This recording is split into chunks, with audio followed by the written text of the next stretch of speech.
There's an article that came out like a year ago in CounterPunch.org, but still very relevant today. It was written by Ted Rall. It's an op-ed piece. What do the Democrats want? No one knows. And I'll read part of the article, but we're still here. I mean, this was written a year ago, and we're still in the same spot. What do the Democrats stand for? What do they want? And the article goes into the big rift between the Sanders wing of the party, the progressive wing of the party, and the corporate Clinton Obama wing of the party. So it's and we're seeing more of it now in 2018. So everybody cheered when Doug Jones won that seat. He narrowly beat a pedophile in Alabama, and he's supporting more banking deregulation.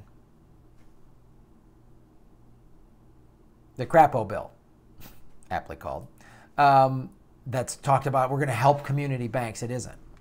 So Doug Jones, and along with the bill, it's Tim Kaine and Heidi Heitkamp and Joe Manchin and all these other, this other band of corporate Democratic idiots.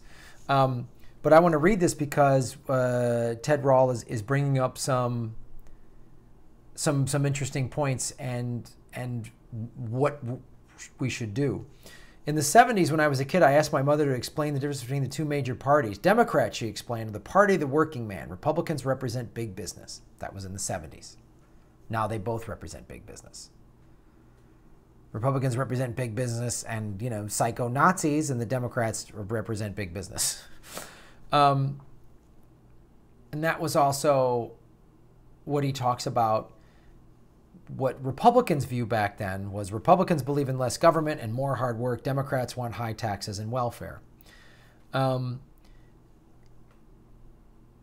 that was and they're still trying to play that party line, and it doesn't make any sense. I mean, the Republicans now just put $1.5 trillion into the deficit. It was Dick Cheney, and then they're like, nah, nobody gives a shit about the deficit. Nobody cares. Reagan said nobody cares about the deficit, so just throw a bunch of tax cuts into it and let no one cares. The Americans don't understand the deficit. They don't care. They just want to know what their tax cuts are and what their bottom line is. They don't give a shit until it all comes crashing down. So today's Democratic Party relies on big corporations, especially big Wall Street investment banks, for campaign donations. The old alliance between the party and labor unions is dead.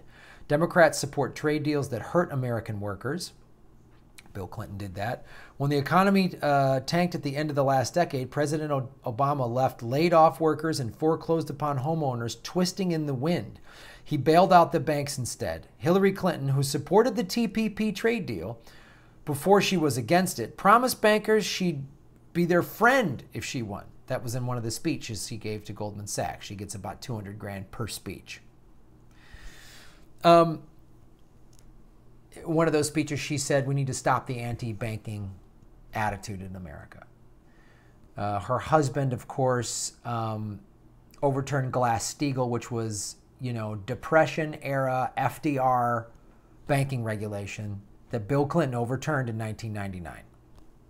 Everyone was talking about Monica Lewinsky. He just quietly did that, which opened up the banks, which helped the banks. The first financial meltdown in 2008, we're having another one's going to happen.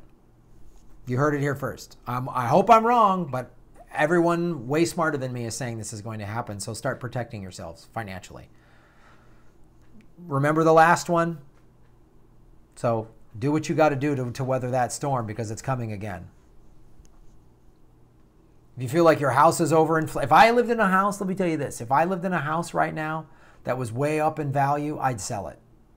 I'd sell it. That's just me. I don't know what the real estate's like near you, but I'd look into what. I know a lot of people bought gold back then. I wish I would have. I wish I would have sold my house in 2007 and put the money in gold. What the Democrats are now, they're not the party of working Americans. So what is the Democratic Party now? What does it stand for and against? I honestly don't know. I'm obsessed with politics. So if I don't know what Democrats want, it's safe bet no one else does either. It's all well and good and really, really satisfying to harp constantly about the terribleness of Donald Trump, observes New York Times columnist Gail Collins. But people need to see the Democratic line on a ballot and think of something more than not as dreadful. That's it. And they're still arguing this. I've argued with neoliberals on Twitter. A guy literally said on Twitter, when I was like saying, when Trump said the shithole thing, I go, okay, yeah, that's offensive. But when Obama drone striked these countries, when he 26,171 rockets that he sent just in 2016 alone, where was it? And I go, where was your outrage? And some people are like, well, I could be outraged at both. Really? Were you that outraged when he was drone striking the Middle East? Were you on Twitter publicly decrying him? I don't think you were, because I know I wasn't, and that's on me. I'm really ashamed of myself for not calling out Obama more publicly. I'm not wildly famous, but I have a little bit of a following, and I should have been calling him out more. And this guy on Twitter was like, oh, well, look, Graham, if I have to choose between a shit sandwich and a shit sandwich with fries, I'm going to take a shit sandwich with fries. Well, either way, you get hepatitis. And that mentality, that's ingrained in people. Eat a shit sandwich with fries. Shit sandwich shouldn't be an option. You should be like, I don't want to eat fucking feces. I don't know. That's me. Maybe I'm a crazy hippie out here in California. I don't want to eat shit. Oh, Graham, you vegan weirdo. But that's the mentality. We're just not as bad. Trump is evil. Trump, Trump, Trump, Trump, Trump. Russia, Trump, Russia, Trump, Trump, Trump. What's your solution? 12 Democrats are trying to deregulate banks more, in addition with a bunch of Republican assholes. So that's this party. That's what they do. Failure to articulate affirmative vision of what she was for, not just against, was largely to blame for Hillary Clinton's devastating defeat. Trump is evil and dangerous wasn't enough to win in 2016. It probably won't be enough in 2018 either. Yet party leaders still haven't begun to say how they would address the problem voters care about, like health care. The Clintonistas, still in charge of the Democrats despite their incompetent stewardship, believe that Obamacare will survive because the Republicans' Trump care alternative is unpopular even with Republicans. But they're wrong. If in 1 out of 3 counties there is only one insurance company in the local healthcare exchange, zero competition guarantees skyrocketing premiums and shrinking benefits. The collapse of Obamacare makes healthcare the #1 concern for American voters. What would the Democrats do about healthcare if they were in charge? As far as I can tell, nothing. House Democratic leader Nancy Pelosi website brags about Obamacare and its achievements. House Democrats, it says, continually work to implement and improve healthcare reform to ensure that the blah, blah, blah, blah, blah, blah, blah, blah, blah, blah.